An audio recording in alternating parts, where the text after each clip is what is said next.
ശ്രീകൃഷ്ണന് 3 മാസം പ്രായമായപ്പോൾ അദ്ദേഹത്തിന്റെ ജന്മനക്ഷത്രമായ രോഹിണി വന്ന ദിവസം യശോദ വലിയൊരു ആഘോഷം സംഘടിപ്പിച്ചു.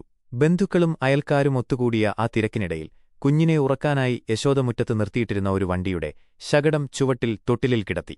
അസുരന്റെ വരവ്. കംസന്റെ നിർദ്ദേശപ്രകാരം കൃഷ്ണനെ വധിക്കാനെത്തിയതായിരുന്നു ശകടാസുരൻ. ആരും ശ്രദ്ധിക്കാത്ത സമയം നോക്കി അദൃശ്യരൂപിയായ അസുരൻ മുറ്റത്തിരുന്ന വണ്ടിയിൽ ആവേശിച്ചു. ഭാരമേറിയ വണ്ടി കുഞ്ഞിന്റെ മേലേക്ക് മറിച്ചിട്ട് കൊല്ലാനായിരുന്നു അസുരന്റെ പദ്ധതി. വധം. ആ സമയത്ത് ഉറക്കമുണർന്ന കൃഷ്ണൻ വിശന്നു കരയാൻ തുടങ്ങി. കാലുകൾ മുകളിലേക്ക് ഇളക്കിക്കളിക്കുന്നതിനിടയിൽ ഭഗവാന്റെ പിഞ്ചുകാൽ വണ്ടിയിൽ തട്ടി.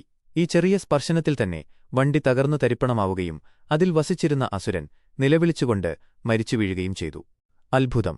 വണ്ടി തകരുന്നത് കണ്ട് ഓടിയെത്തിയ ഗോപന്മാർ കണ്ടത് സുരക്ഷിതനായി കിടന്നു ചിരിക്കുന്ന കൃഷ്ണനെയാണ്. ഇത്രയും വലിയ വണ്ടി ഒരു കുഞ്ഞ് തട്ടിമറിഞ്ഞുവെന്ന് വിശ്വസിക്കാൻ ആർക്കും കഴിഞ്ഞില്ലെങ്കിലും അവിടെ കളിച്ചുകൊണ്ടിരുന്ന കുട്ടികൾ അത് കൃഷ്ണൻ ചെയ്തതാണെന്ന് സാക്ഷ്യം പറഞ്ഞു. പൂതനാവധത്തിനു ശേഷം കൃഷ്ണൻ നടത്തുന്ന രണ്ടാമത്തെ പ്രധാന അസുരനിഗ്രഹമാണിത്.